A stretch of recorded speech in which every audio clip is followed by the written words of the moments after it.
عبرت حاصل کرنے کے لیے میں یہاں پر پھر سے ایک مرتبہ یہودیوں کے بندر اور سور ہونے کا واقعہ سنانا چاہتا ہوں۔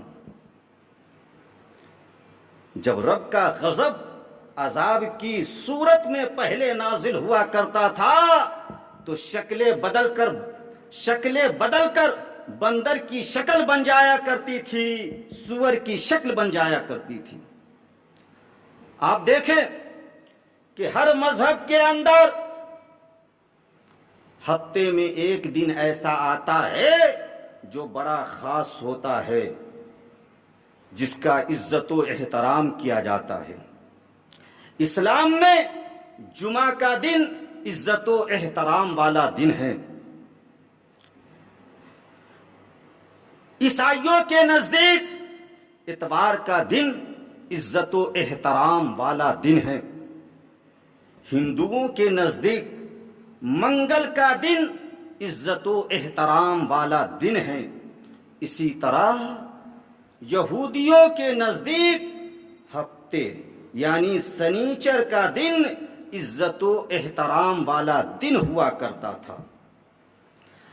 اور یہ بات بھی آپ اچھی طرح ذہن نشی کر لیں کہ جو دن خاص ہوا کرتا ہے، عزت و احترام والا ہوا کرتا ہے، اس کے کچھ کنڈیشن بھی ہوا کرتے ہیں، اس کے کچھ شرائط بھی ہوا کرتے ہیں۔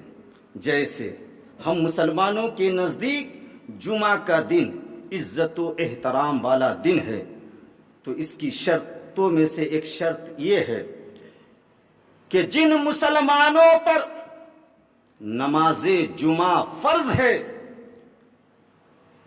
ان پر جمعہ کی پہلی اذان سے لے کر ختم نماز تک دنیاوی کاروبار کرنا ناجائز و حرام ہے۔ کن پر؟ جن پر نماز جمعہ فرض ہے۔ جمعہ کی پہلی اذان سے لے کر ختم نماز تک دنیاوی کاروبار کرنا ناجائز و حرام ہے، خرید و فروخت کرنا ناجائز و حرام ہے۔ اسی طرح یہودیوں کے اوپر ہفتے کے یعنی سنیچر کے پورے دن دنیاوی کاروبار کرنا، شکار کرنا ناجائز و حرام تھا۔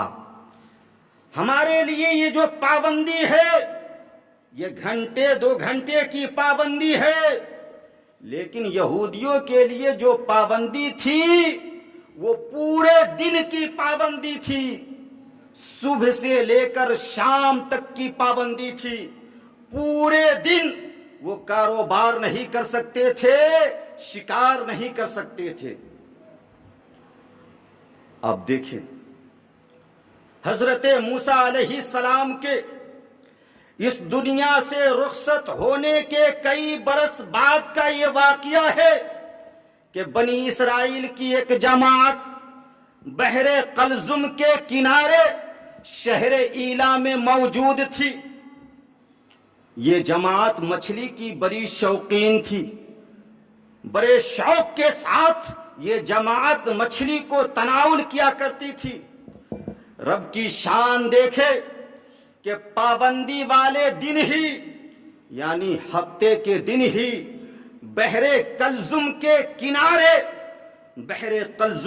کنارے ایک سے بڑھ کر ایک مچھلی نمودار ہوا کرتی تھی۔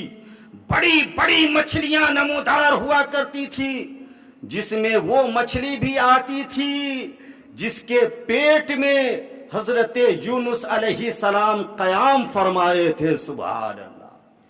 یہ جماعت مچھلی کی بڑی شوقین تھی۔ جب دریا کے کنارے سنیچر کے دن، پابندی والے دن، بڑی بڑی خوبصورت مچھلیوں کو یہ جماعت دیکھا کرتی تھی تو ان کے منہ میں پانی آ جایا کرتا تھا۔ یہ لوگ تڑپ جایا کرتے تھے، کاش یہ مچھلی مجھے مل جاتی تو میں اسے پکڑتا، اسے کھاتا، اپنی بھوک کو مٹاتا۔ تو ان لوگوں نے مشورہ کیا کہ کوئی ایسی تدبیر نکالی جائے کہ جس سے سانپ بھی مر جائے اور لاٹھی بھی بچ جائے، یعنی مچھلیوں کا شکار بھی ہو جائے اور ہفتے کا احترام بھی ہو جائے۔ تو ان عقل مندوں نے یہ حیلہ اپنایا کہ دریا کے کنارے کنارے دور دور تک بڑے بڑے گہرے گڑھے کھود ڈالے اور ان گڑھوں میں پانی پہنچنے کے لیے دریا سے بڑی بڑی نالیاں نکال دی، تاکہ پانی کے ساتھ ساتھ بڑی بڑی مچھلیاں بھی اس گڑھے کے اندر چلی جائیں۔ تو وہ لوگ جمعہ کے دن شام کے وقت نالیوں کا منہ کھول دیا کرتے تھے۔ سنیچر کے دن پانی کے ساتھ ساتھ بڑی بڑی مچھلیاں ان گڑھوں میں آ جایا کرتی تھی، اور پھر سنیچر کی شام میں ان گڑھوں کا منہ بند کر دیا کرتے تھے، اور اتوار کے دن ان گڑھوں سے مچھلیوں کو پکڑ لیا کرتے تھے، اسے کھاتے بھی تھے اور بازاروں میں بیچا بھی کرتے تھے۔ اور اس طرح وہ سمجھا کرتے تھے کہ ہم جو کام کر رہے ہیں یہ اچھا کر رہے ہیں۔ وہ لوگ بڑے خوش ہوا کرتے تھے۔ برسوں تک وہ لوگ ایسا کرتے رہے، مچھلیاں پکڑتے رہے، بازاروں میں بیچتے رہے، یہاں تک کہ وہ بیچتے بیچتے بڑے مالدار ہو گئے، بڑے بڑے محلوں میں رہنے لگے۔ ان لوگوں کی 70,000 کی تعداد تھی۔ تو ان میں سے کچھ لوگوں نے ان شکاریوں سے کہا کہ سنو، یہ جو شکار کر رہے ہو نا، یہ بہت غلط کر رہے ہو، باز آ جاؤ، ورنہ رب کا غضب عذاب کی صورت میں تم لوگوں پر نازل ہو جائے گا۔ یہ منع کرنے والے لوگ منع کرتے رہے، لیکن شکار کرنے والے لوگ ان کی باتوں کو مانے نہیں۔ 3 گروہ ہو گیا ان 70,000 کی تعداد کے اندر۔ ایک منع کرنے والے کا گروہ، دوسرا چپ رہنے والے کا گروہ، اور تیسرا شکار کرنے والے لوگوں کا گروہ۔ ہر دور میں بری باتوں کو دیکھتے ہوئے کچھ لوگ خاموشی کے ساتھ کام کیا کرتے ہیں، لیکن دیکھیں، خاموش رہنے والے لوگوں کی بھی وہی سزا ہوا کرتی ہے جو سزا جرم کرنے والے لوگوں کی ہوا کرتی ہے۔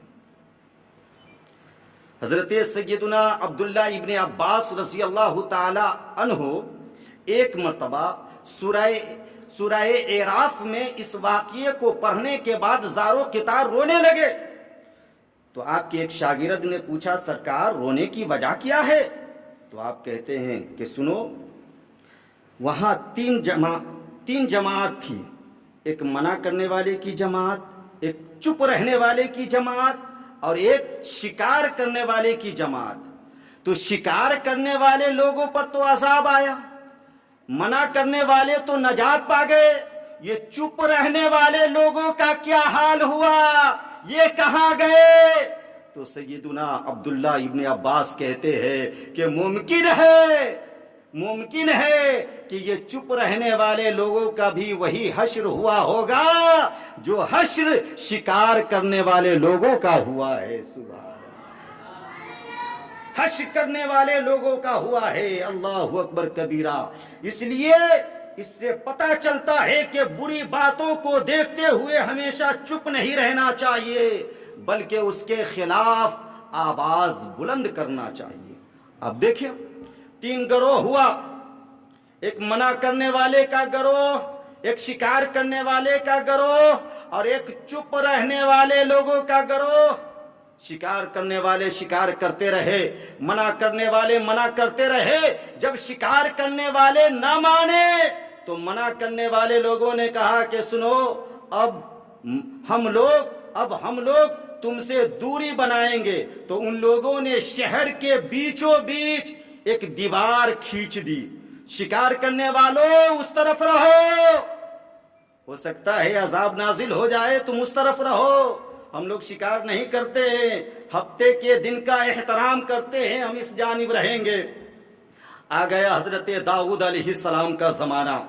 حضرت داؤد علیہ السلام نے ان شکاریوں کو بیٹھایا اور سنجیدگی کے ساتھ سمجھایا، اے لوگو شکار مت کرو، اس سے ہفتے کے دن کی بے حرمتی ہوتی ہے، رب کی نافرمانی ہوتی ہے، باز آ جاؤ، سنیچر کے دن کا احترام کرو اور اپنے رب کے فرمان پر عمل کرو۔ تو ان شکاریوں نے کہا کہ اے ہمارے پیغمبر، یہ کوئی ہم نیا کام کر رہے ہیں؟ ارے برسوں سے یہ کام کر رہے ہیں، ان کاموں کو کرتے کرتے بڑا مال اکٹھا کیے ہم لوگ۔ اگر یہ کام برا ہوتا تو ہم لوگ امن و امان کے ساتھ کیسے رہتے؟ ہم لوگ چین و سکون کے ساتھ کیسے رہتے؟ مالدار کیسے بن جاتے؟ ارے ہم لوگ تو کب کا کب نیست و نابود کر دیے جاتے۔ لہٰذا یہ کام برا نہیں ہے، اچھا ہے، کیونکہ ہم شکار تو نہیں کرتے ہیں، قید کرتے ہیں۔ تو حضرت داؤد علیہ السلام نے کہا، بے عقلو، قید کرنے کو تو ہی شکار کرنا کہتے ہیں، قید کرنے کو تو ہی شکار کرنا کہتے ہیں۔ تم قید کر لیے لہذا شکار کر لیے۔ لیکن ان لوگوں نے بات نہیں مانا۔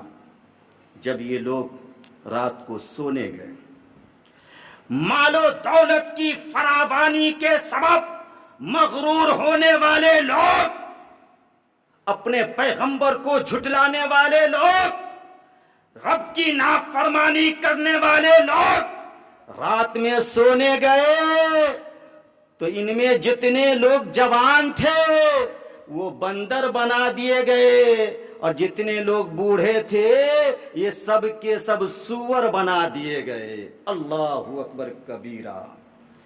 اب جب صبح ہوئی، سورج پروان چڑھنے لگا تو اس طرف کے لوگ یعنی منع کرنے والے لوگوں نے دیکھا کہ اس محلے سے نہ کوئی آواز آتی ہے، نہ کوئی آدمی باہر نکلتا ہے، نہ کسی کے گھر سے دھواں اوپر اٹھتا ہے۔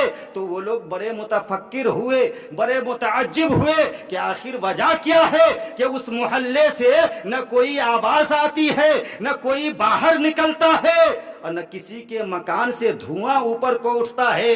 تو یہ لوگ دیواروں کو پھاند کر ان کے گھروں میں گئے۔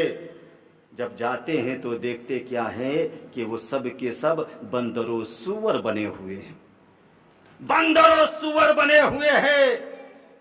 عقلیں کام کر رہی ہے، سوچنے سمجھنے کی قوت باقی ہے، لیکن بولنے کی قوت ختم کر دی گئی ہے۔ جب یہ لوگ اس طرف گئے تو وہ سب بندر اور جو سور بنے تھے وہ سب آنے لگے اور ان لوگوں کے قدموں پر گرنے لگے، ان کے دامن کو پکڑ پکڑ کر زاروں قطار رونے لگے۔ تو ان لوگوں نے کہا کہ ہم نے تو سمجھایا تھا کہ شکار نہ کرو، آخر آج تم عذاب الہی میں مبتلا ہو گئے نا۔ تو وہ سب کے سب سر کو ہلانے لگے اور آنسو زاروں قطار بہانے لگے۔ بتانا مقصد یہ ہے کہ اگر کوئی برا کام، کوئی غلط کام آپ برسوں سے کر رہے ہیں اور اس پر آپ پکڑے نہیں جا رہے ہیں، یعنی سزا میں مبتلا نہیں کیے جا رہے ہیں، تو یاد رکھنا اس برے کام کو آپ ہرگز اپنے لیے اچھا مت سمجھنے لگنا، کیونکہ رب کی پکڑ بڑی سخت ہے۔ جب رب چاہے گا سختی سے پکڑے گا اور عذاب میں آپ کو مبتلا فرما دے گا، جیسا کہ بنی اسرائیل کے ان لوگوں کو رب نے پکڑا اور عذاب میں مبتلا فرما دیا۔ اب کچھ لوگ کہتے ہیں کہ جو آج بندر موجود ہے نا انہی کی نسل سے ہے. سماج میں یہ مشہور ہے، لیکن ایسا نہیں ہے. وہ لوگ جو بندر بنائے گئے تھے وہ صرف 3 دن زندہ رہے، 3 دن کے بعد وہ ختم کر دیے گئے. بندر ان لوگوں سے پہلے بھی موجود تھا، اپنی نسل سے آج کا بھی بندر موجود ہے، ان لوگوں کی نسل سے بندر موجود نہیں ہے. بتانا مقصد یہ ہے کہ زندگی کو درست کیجئے نیک اعمال کے ساتھ، خوبصورت بنائیے اچھے کاموں کے ساتھ. جو کام آپ برسوں سے کر رہے ہیں رب کی خوشنودی حاصل کرنے کے لیے ان برے کاموں سے توبہ کر لیجئے. جب توبہ کریں گے رب قدیر بڑا مہربان ہے، غفور الرحیم ہے، آپ کی توبہ کو بھی قبول فرما لے گا اور آپ کے گناہوں کو بھی مٹا دے گا.